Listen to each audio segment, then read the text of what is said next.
Here we go now, baby. We are right back into the action for another day of the week. Welcome to the Game 1 NBA Finals edition of Before You Bet. The NBA has been off for a couple days, but business is about to pick up in a big way with the series kicking off Thursday night in Oklahoma City. I am checking in from my European vacation. No nude beaches yet, unfortunately.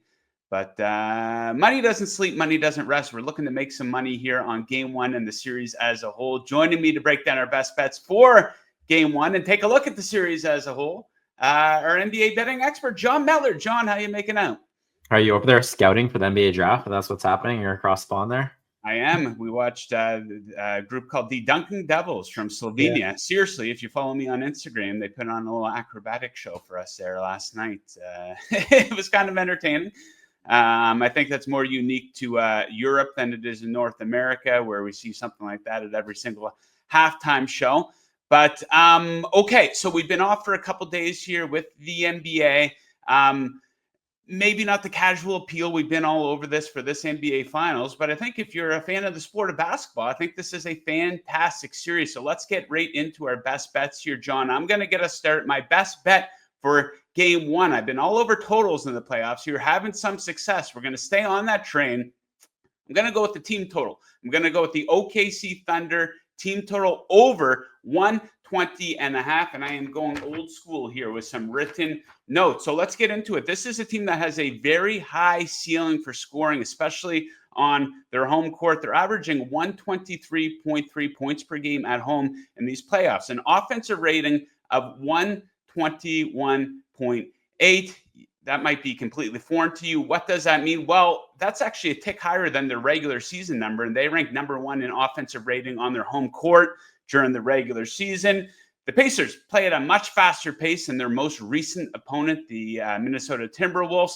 I think this series could have more of a regular season game feel than a traditional playoff game or playoff series where sometimes you see lower scoring games and slower pace. Indiana this is an area where they've been really struggling. They're allowing a lot of free throws here, guys. 28.6 free throws allowed per game. That's the most of any team in the playoffs. And when you're on and over, what do you like? You like that clock being stopped while points are being scored. So hopefully we see SGA on the line here on Thursday night a lot.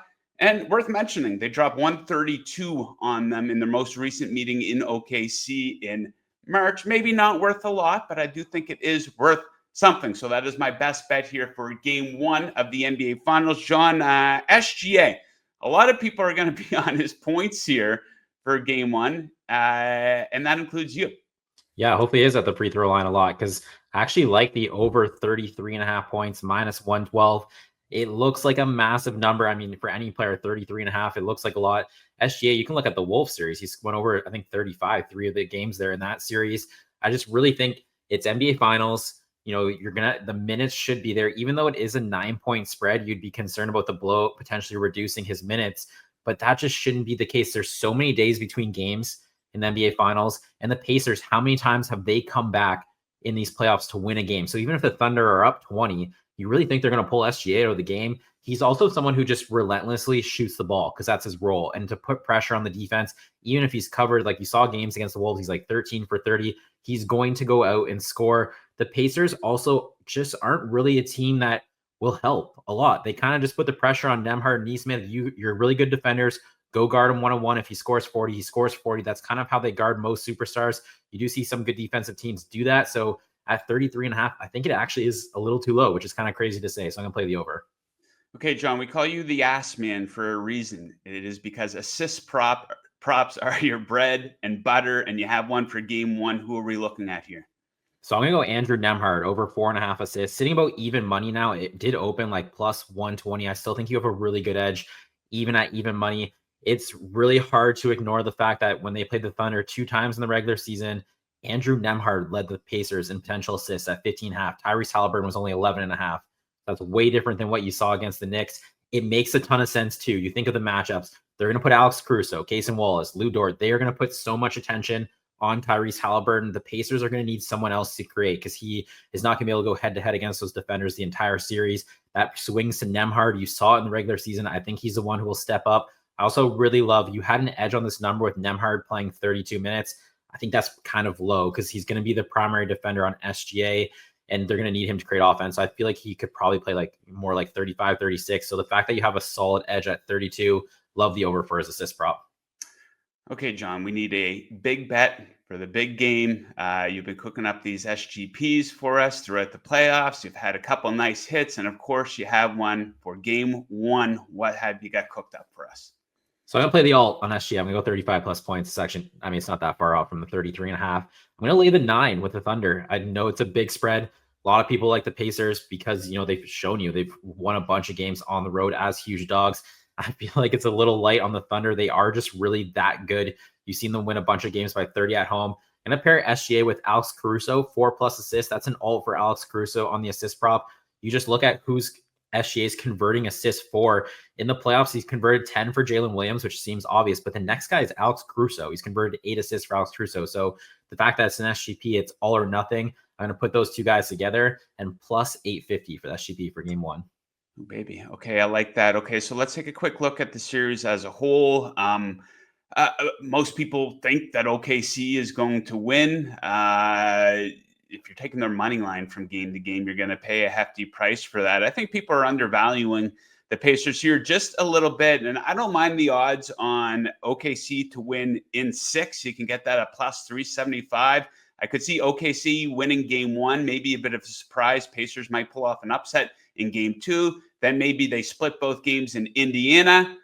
And then OKC takes games 5 and 6 and maybe wins the NBA championship in Indiana.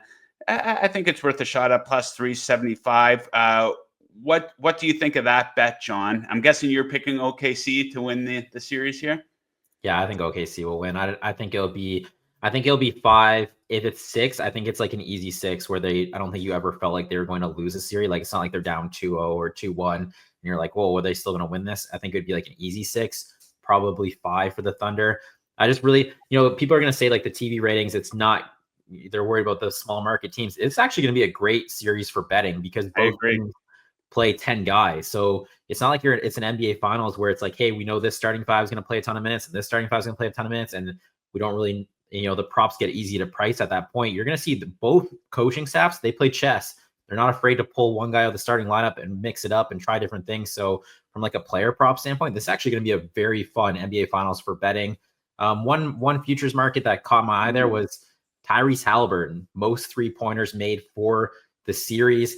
Yeah, I could find it was about plus 155. It's dropped down to plus 125 at that number. I think it's still a good price. You're seeing many other spots trade at minus 120. So that just kind of grabs your attention right away that it's sitting plus. I feel like he's going to have a hard time creating offense inside of the arc against OKC defenders and the rim protection. He's very shifty behind the 3-point line, though. He's really, really good at losing defenders, even if they're elite defenders, and getting off 3-pointers. If I'm Rick Carlisle and that coaching staff, you got to be encouraging him to shoot 10 plus threes. I don't really know. Like that's pretty much going to be his offense, right? And like that's how you're going to beat the Thunder is he has a hot game shooting from 3. I just really think this is one of those don't overthink it. Don't try to get cute. He's probably going to shoot 10 plus per game. He might not shoot a great percentage, but at that volume, I think he should win that market. So I think that's a good price for Halliburton. Okay, there you have it. Our look at game one and a couple of series long bets from John and I. Very much looking forward to the NBA picking back up. Very much looking forward to game one and seeing if these bets can come through for us. John, we're going to leave it at that, but we're going to be right back with you guys again Friday, I guess, for a preview for game 2. All of our best bets. So make sure you tune back in. Check us right here on the Covers YouTube channel.